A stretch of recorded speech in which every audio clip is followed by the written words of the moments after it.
Dear students, अस्सलाम वालेकुम।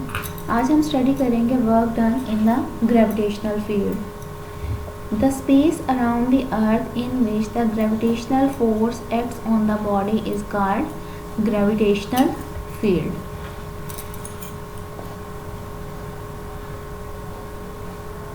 कि हमारी अर्थ के अराउंड में जो स्पेस है जहाँ पे ग्रेविटेशनल फोर्स किसी बॉडी पे असरअंदाज हो उसे हम क्या कहते हैं? Gravitational field.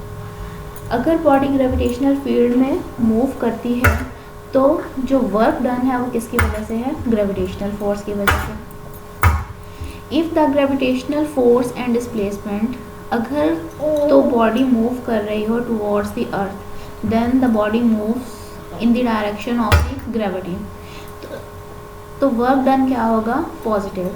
लेकिन अगर body against the force of gravity move करे तो वर्क डन क्या होगा? नेगेटिव होगा। अब हम फाइंड आउट करते हैं work done in the gravitational field is independent of path. हमने प्रूव करना है कि ग्रेविटेशनल फील्ड में जो वर्क डन है वो क्या है? Independent of path. मीन्स कि अगर ग्रेविटेशनल फील्ड में वर्क डन है वो किसी भी पाथ पे डिपेंड नहीं करता। इसके लिए हम कंसीडर करेंगे 2 पॉइंट्स ए एंड बी के बॉडी ए पॉइंट से बी पॉइंट तक मूव करके गई। हाँ जी, अब हमने कंसीडर किया है पाथ ए टू बी कि कोई भी बॉडी है जिसका मास क्या है? m, वो पॉइंट ए से मूव करके बी तक की है।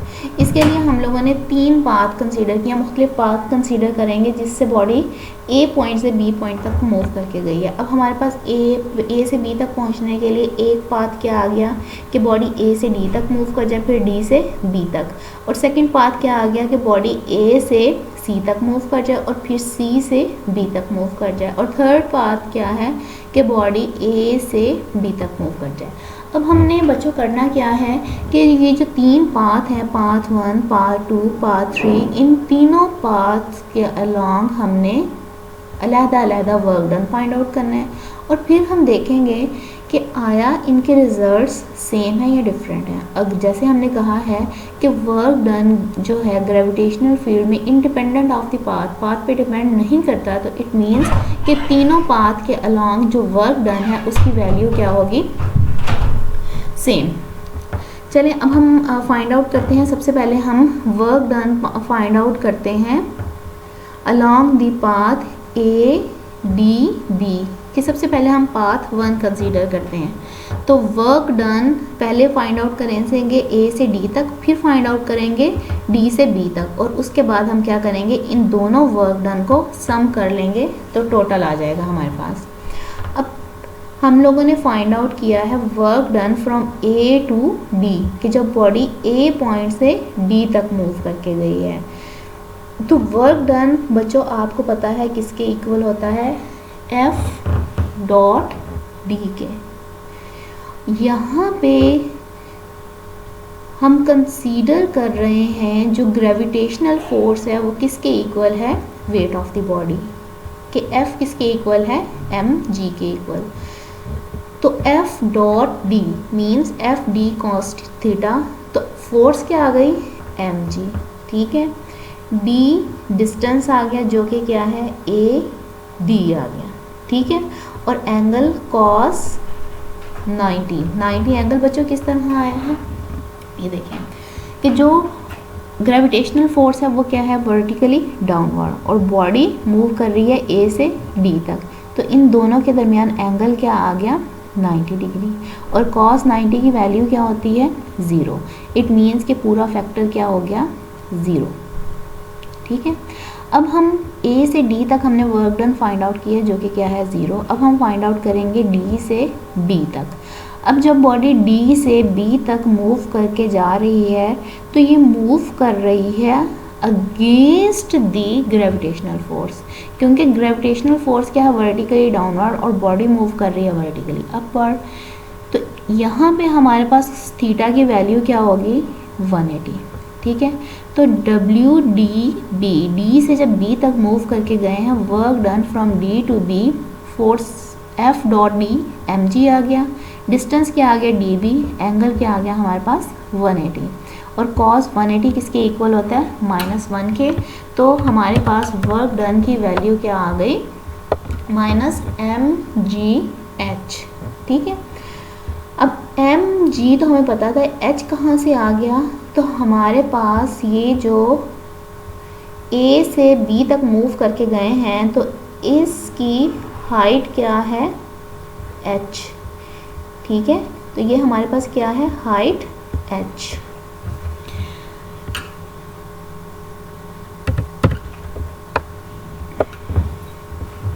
Putting the value in equation 1, W से AD work done from A to B क्या आ गया 0 और and work done from D to B क्या आ गया -mgh। तो वर्क डन की वैल्यू क्या आ गई, -mgh। तो जब हम पाथ 1 के अलोंग मूव करेंगे तो हमारे पास वर्क डन की वैल्यू क्या आ गई, -mgh। अब हमने वर्क डन फाइंड आउट करना है अलोंग दी पाथ 2। कहाँ फाइंड आउट करना है, अलोंग दी पाथ 2, कि हम A से C तक मूव करके जाएंगे, फिर C से B तक। अब जब बच्चों A से C तक मूव करेंगे तो हम फिर मूव कर रहे हैं अगेंस्ट द ग्रेविटेशनल फील्ड। ठीक है, बॉडी अपवर्ड मूव कर रही है और ग्रेविटेशनल फोर्स क्या है, डाउनवर्ड। तो यहाँ पे भी हमारे पास थीटा की वैल्यू क्या हो जाएगी, माइनस कॉस थीटा की वैल्यू क्या आ जाएगी, -1, और एंगल हमारे पास क्या होगा यहाँ पे 180। तो ये देखिए हम work done from A to C क्या आ गया, -mgh।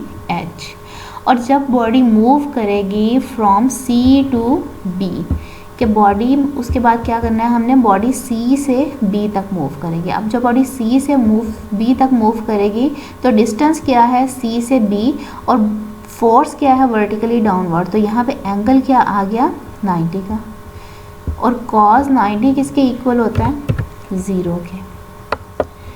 तो work done from C to B क्या आ गया, 0। अब इन वैल्यूज़ को हम पुट करेंगे इक्वेशन 3 में, तो हमारे पास वर्क डन की वैल्यू क्या आ गई, -mgh। अब हमारे पास थर्ड पाथ रह गया है। थर्ड पाथ क्या है कि अगर हम A से B तक मूव करके जाते हैं, हम A से B जो पाथ है वो क्या है, कर्व पाथ। तो इट मीन्स कि हम इस पूरे कर्व पाथ को large number of small vertical and horizontal steps में डिवाइड करते जाएंगे। अब पीछे हम लोगों ने देखा है कि जितने हॉरिजॉन्टल कंपोनेंट्स हैं उनके अलोंग वर्क डन क्या है, 0। क्यों 0 है, क्योंकि भाई एंगल उनके दरमियान क्या है, 90 का, और cos 90 क्या होता है, 0। तो इट मीन्स कि जो वर्क डन होगा वो किसके अलोंग होगा, वर्टिकल कंपोनेंट्स के अलोंग। तो वर्टिकल कंपोनेंट्स के अलोंग हम वर्क डन फाइंड आउट करेंगे हर स्टेप के लिए। अब ये देखिए आप लोग, WAB is equal to -mg∇y1 -mg∇y2 -mg∇y3 up to -mg∇yn। अब ∇y1 ∇y2 ∇y3 ये किसके इक्वल आ गया, ये आ गया h के इक्वल। ठीक है, तो हमारे पास work done along the third path क्या आ गया, -mgh। अब हमने 3 इक्वेशंस फाइंड आउट की हैं। तीनों इक्वेशंस में हमारे पास वर्क डन की वैल्यू क्या आई है, -mgh। तो इसका मतलब क्या हुआ कि हम किसी भी पाथ पे मूव करेंगे तो ग्रेविटेशनल फील्ड में वर्क डन की वैल्यू क्या होगी, सेम। कि अगर A पॉइंट से B पॉइंट तक पहुंचना है और कोई भी हम पाथ लें ग्रेविटेशनल फील्ड में, तो वर्क डन की वैल्यू क्या आएगी, सेम। तो कंक्लूड हमने क्या किया है, work done in earth gravitational field is independent of the path followed.